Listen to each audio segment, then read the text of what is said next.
Although the Tower of London has had many functions in the centuries since it was built, it is perhaps most infamously known as a prison. In this episode of Footnoting History, we're sharing the remarkable stories of two of the Tower's medieval captives, one with royal Welsh blood, and one who served as Bishop of Durham.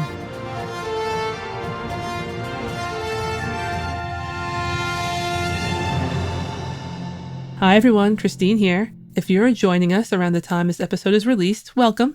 It's our first drop after our June hiatus, and we are happy to have you with us. Please note, if you are looking for a captioned version of this, or any of our episodes, make sure to visit either footnotinghistory.com or our YouTube channel, which can be found at youtube.com/footnotinghistory. Here, Kristin and I are going to share two stories about people who spent time in the infamous Tower of London. We decided to do this because the Tower is one of those places that has just so much epic history, it's almost impossible to know all of it. In fact, one day, she and I were texting about the Tower, as we do, and we realized that I had a story about it that she didn't know, and she had a story about it that I didn't know. That led us to hope that maybe some of you out there didn't know them either, so we're really stoked to share them.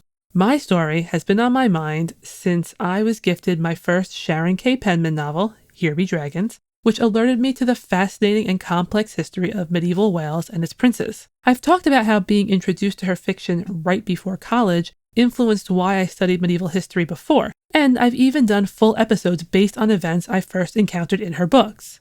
See, in particular, the time I talked about Guy de Montfort, still one of my favorite topics. Anyway, it won't be a surprise then to learn that this historical event was one that I first learned about in Falls the Shadow, the second book in Penman's wonderful trilogy centered on medieval Wales. So for this story, we are going to start in medieval Wales in order to get to the Tower of London. More specifically, we are going to begin in Wales in the very late 1100s. This is where I have to put my disclaimer. I love, all capital letters, Welsh history. However, I have extreme difficulty pronouncing Welsh names correctly, especially that double L. So please know that I'm doing my best, and I apologize in advance for all of the imperfections. So, we are in Wales in the late 1100s because it was the likely time of the birth of our main character. That main character is a man known as Gruffudd ap Llywelyn ap Iorwerth, or, on occasion, Gruffudd ap Llywelyn Fawr.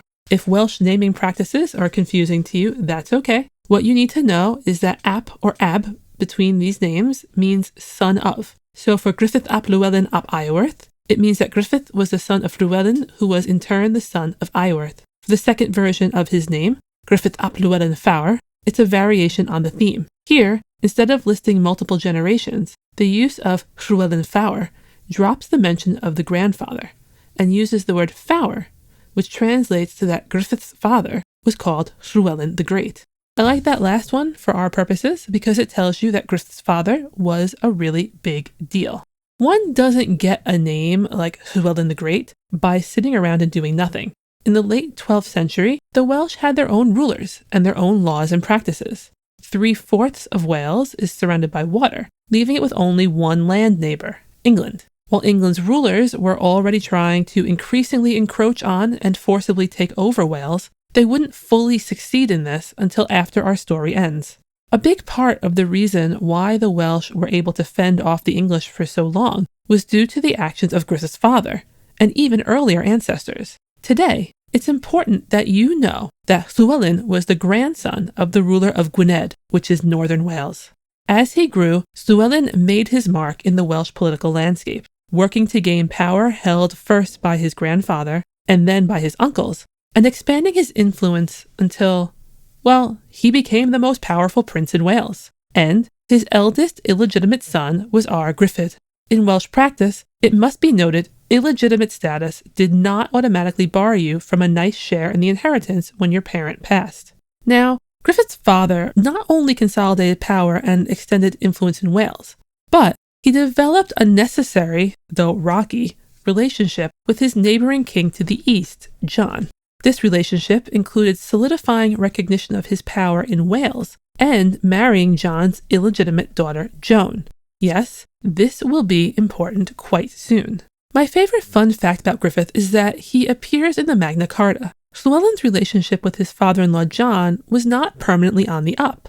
So, following a period of conflict between the two, When Gruffudd was still quite young, his father was forced to give him up to the English king as a hostage. In this era, this was not an uncommon practice. Hostages, as such, were taken by the winner from the disgraced or loser to ensure their good behavior. Gruffudd wouldn't have been necessarily abused or anything while held by King John, but should Llywelyn fall out of line in terms of their agreement, Gruffudd would be the one to receive the possibly fatal punishment. In 1215, a few years after Gruffudd was sent as a hostage, it was King John's turn to be humbled and humiliated. This happened when his barons were able to force him to sign the document called the Magna Carta, as Llywelyn had sided with the barons who sought to limit John's power. As a result, one of its clauses reads, quote, "We will at once return the son of Llywelyn, all Welsh hostages, and the charters delivered to us as security for the peace. That son is our Gruffudd." He was home free, but happiness would largely elude him. By 1220, Llywelyn had decided that his recognized heir would be David, his son by his wife Joan, not Gruffudd, despite Gruffudd being older. Again, in Welsh practice, it wasn't a given that being illegitimate barred you from inheriting. His actions indicated that Gruffudd would be provided for, but he wanted everyone on the same page that the actual successor was David. David might have shared paternal blood with Gruffudd, but he had the added benefit of his mother Joan's lineage. By now, King John, Joan's father, had passed away, and the new king was his son, Joan's half-brother, Henry III. Being of both Welsh and English royal blood was an asset Gruffudd did not possess. As Gruffudd grew into adulthood, he did marry and have several children with his wife. But peace was never the order of the day, and he was always discontent. He was given lands by his father, only to have them taken away when they had a fight. He did lead an army to help his father defend Wales, but he was also imprisoned by his father for several years, likely due to another falling out. And you can forget about his relationship with David. The half-brothers were regularly at odds, particularly given that Gruffudd was David's rival claimant to the succession. In 1239 or 1240, around the time of their father's death, David captured and imprisoned Gruffudd. Yes, Gruffudd was imprisoned a lot. It was kind of his thing, though I'm sure he hated it. Gruffudd's imprisonment by his half-brother is what leads us to the Tower. His wife was understandably upset and turned to the King of England for help, petitioning him to secure her husband's release. Henry III agreed, in August of 1241, that he would get Gruffudd freed and determine exactly how much of an inheritance David was withholding from him. In reality, what occurred was that Henry III went after David and succeeded in bringing him down enough that he recognized he needed to hand over Gruffudd and await Henry's pronouncement. Henry III clearly saw this as an opportunity to bring Wales further to heel under England's control, which neither brother would have wanted, but there they were. However, Gruffudd wasn't released, and he wasn't given an inheritance. He was instead sent to the Tower of London, where he remained for multiple years, serving as a living threat to his brother's power in Wales, for indeed, his being fully Welsh made him an appealing candidate to back to some Welsh magnates. But he was a threat which could take no action. Now, Gruffudd's life in the Tower of London wasn't one of huge deprivation and being locked in some dungeon to waste away. He wasn't the only Welsh captive there. In fact, one of his sons was with him. Plus, his wife was allowed to visit, and the crown arranged for him to be treated well, even granting him a decent allowance. Still, Gruffudd had no intention of staying in the tower for long. I can't really blame him. He was held hostage and captive and prisoner so many times. And this time, he decided that he was going to escape. My only sadness is we don't know more about the details of planning this move. What we do know is he did it at night. The night he chose was March 1st, 1244. Interestingly enough, March 1st is also known as St. David's Day, with St. David being the patron saint of Wales. Whether or not Gruffudd or someone close to him hoped this date would help achieve a safe escape, I cannot say. But it was not a safe escape. Gruffudd was being held on an upper floor, which meant that he had to somehow get from an elevated level down to the ground without being stopped or caught. He decided to do this by taking whatever linens and fabrics he could find. Think bed sheets and tablecloths, that sort of thing, creating a rope out of it. Yes, this is really the traditional story passed down from and even drawn in a medieval manuscript. Gruffudd then used this makeshift rope to begin lowering himself down the side of the tower. There was a problem, though, an enormous one. Gruffudd was not a small man. He was coming from someplace very high, and the linen rope was nowhere near as strong as it needed to be. The rope gave way, and he fell directly to his death. Eventually, his remains were removed from the tower and interred in Wales at Aberconwy. His half-brother Dafydd would die without an heir, and it was Gruffudd's sons who would take up the mantle, something which he would certainly have appreciated. It was an utterly tragic, inglorious end for a man from such an illustrious lineage, and it's one of those stories that has always stayed with me. It stayed with me so much that the first time I visited the Tower of London, it was the only thing I could think about as I explored the grounds. Maybe now, this bit of Welsh history will stay with you too. And again, I'm sorry for the issues with my pronunciation. But we aren't done yet. Thank you for listening to my portion. Now, it's Kristin's turn to share her selected tale from the Tower. I promise it isn't quite so bleak, and it's about someone that the Tower of London considers its first prisoner. Hello, footnoting history friends. It's Kristin, here with a story about a daring escape from the tower that involves a cask of wine. As all good escape stories do, am I right? This is seriously one of my favorite tower stories, and I admit I have a lot. Whenever I'm in London, which used to be fairly often, their libraries have a lot of the manuscripts I need, I find myself at the tower, and usually for a long period of time. Apologies to my husband and my dear friend who once had to walk around with me there for 5 hours when I swore it would only take us 1 tops. Although really, that's on them though, because they know me. They should have known better. Because of the Great Fire of 1666, there isn't a whole lot of medieval London left. There's stuff, but there's not a lot. And while many additions to the tower are a bit later and it doesn't look quite how it did in the Middle Ages, it's still pretty good. And I do like the juxtaposition of standing on top of the medieval walls and looking out onto modern London. It's kind of crazy to take in how long the tower's been around and how much it's seen.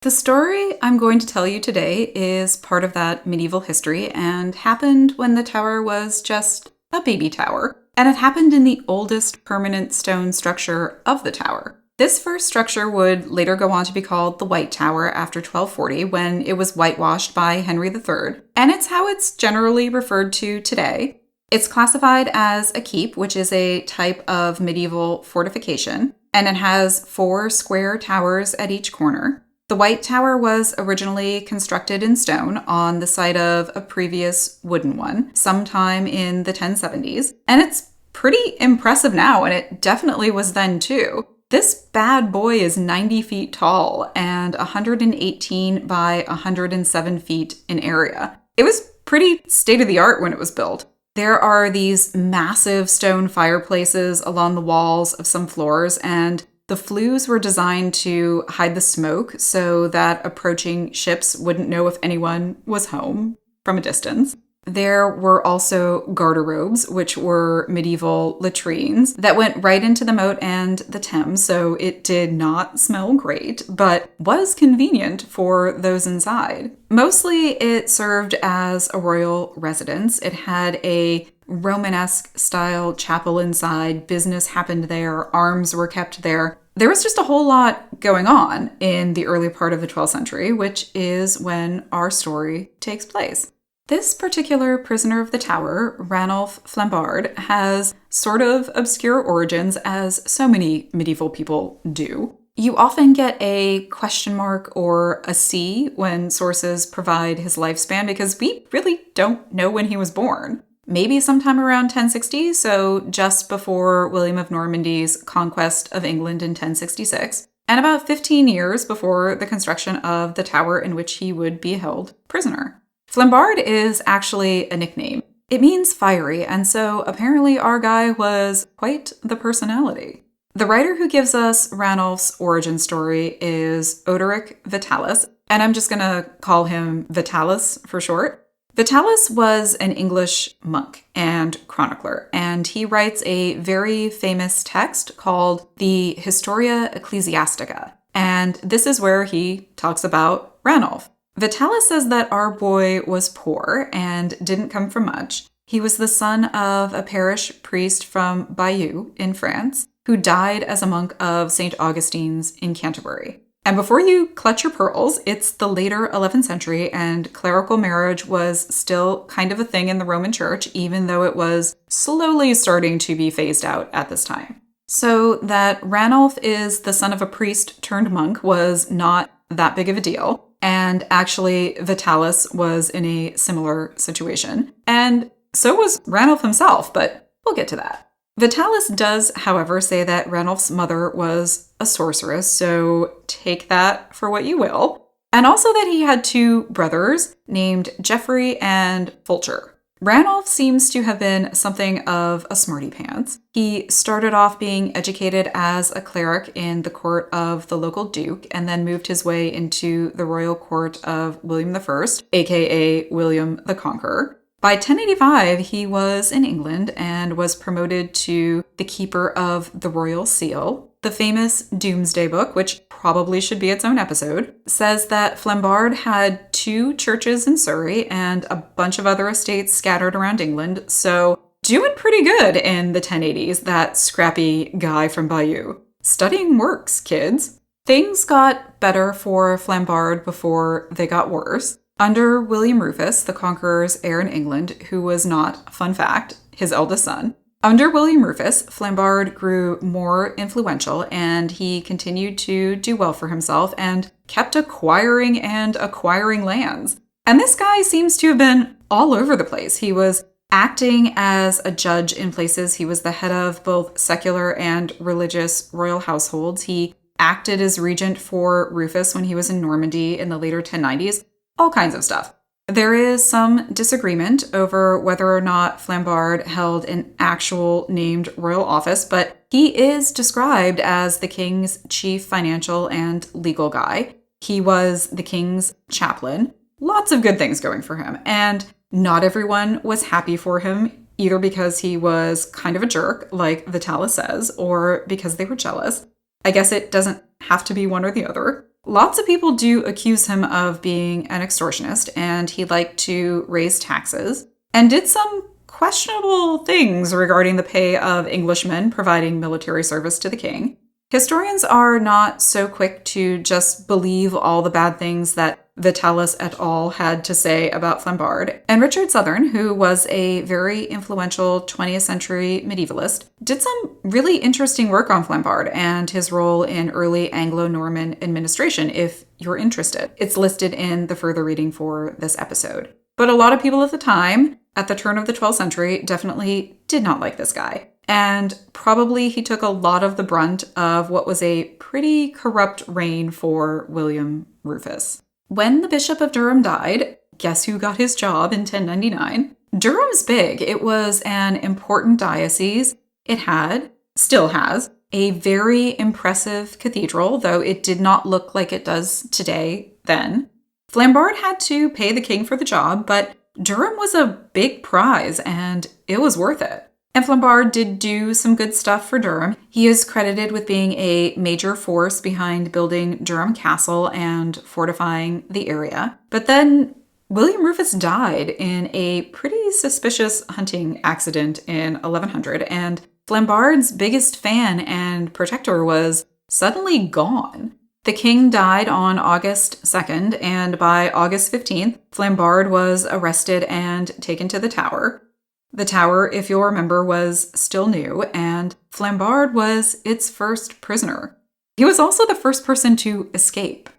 Flambard was at the Tower for about 6 months before he made his move. Since he was a relatively big deal and a wealthy state prisoner, he wasn't in a cell in the basement. He had some nice space, and he offered to throw a big party for the guards as a thank you?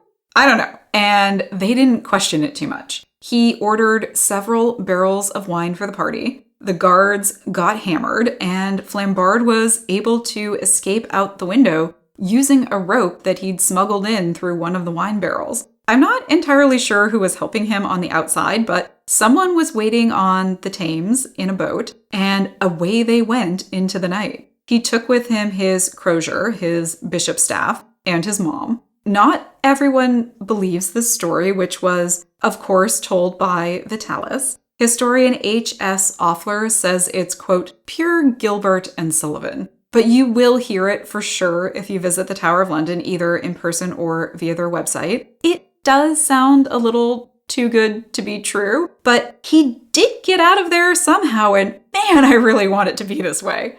William de Manville, who was the keeper of the tower, was fined pretty hard for the escape, maybe because he was so stupid, or maybe because he was in on it, and that's really how Flambard escaped. Either way, Flambard ended up in Normandy at the court of William the Conqueror's oldest son, Duke Robert, aka Robert Curthose, and Flambard offered his smarts to Robert and took part in Robert's 1101 failed invasion of England. After that, Flambard started talking to Henry again, and eventually he was reinstated as the Bishop of Durham. Ranulf Flambard, if you were wondering, did have a relationship with a woman named Llywelyn. She was either his wife or his mistress, and they had several children together. Some of his sons went on to also have church careers. When Flambard became the Bishop of Durham, he had to set Llywelyn aside, and he married her off to someone from Huntingdon. And whenever he passed that way, Flambard would stay with them. Convenient. I actually first came across Flambard in a medieval mysticism class. It sounds maybe more exciting than some of you might think. I mean, I liked it, but it was a lot of reading medieval people's mystical experiences with Christianity. One of the texts was the life of Kristina of Margate, who was Llywelyn's niece. And according to this text, which was written by an anonymous monk, Flambard stopped by and tried to force himself on Kristina. She tricked him and escaped, but he wasn't happy and made her parents marry her off as some sort of payback. That's the story. In terms of taking or leaving these stories, this is one I'd rather leave and one that I hope isn't true, but it could be, at least in part. It took me years to realize that the Flambard I kept hearing about at the tower was the same guy from the Kristina of Margate story, but now you know. Ranulf Flambard died around the age of 70 in 1128, and he is buried in the chapter house of Durham Cathedral. His tomb was opened in 1874, and his bones were described as belonging to someone almost 6 feet tall with a, quote, powerful lower jaw. So maybe he really was handsome and striking, like Vitalis says. He definitely had an interesting and full life, and in my heart of hearts, I do hope that wine story was true. This has been Footnoting History. If you liked our Tales from the Tower, tune in for this year's Halloween episode where I'll tell you the gruesome story of Margaret Pole. And reach out to us on social media and let us know if you'd like more in this series. You can find us on Facebook and Instagram as Footnoting History. There are a million stories from the Tower, and we'd love to tell you some more. Thanks again to all our patrons and supporters on Ko-Fi. You help us keep Footnoting History open access. If you like the podcast, please consider supporting us any way you can through our donation or merch links, or by liking and subscribing to us on YouTube. And remember, the best stories are in the footnotes.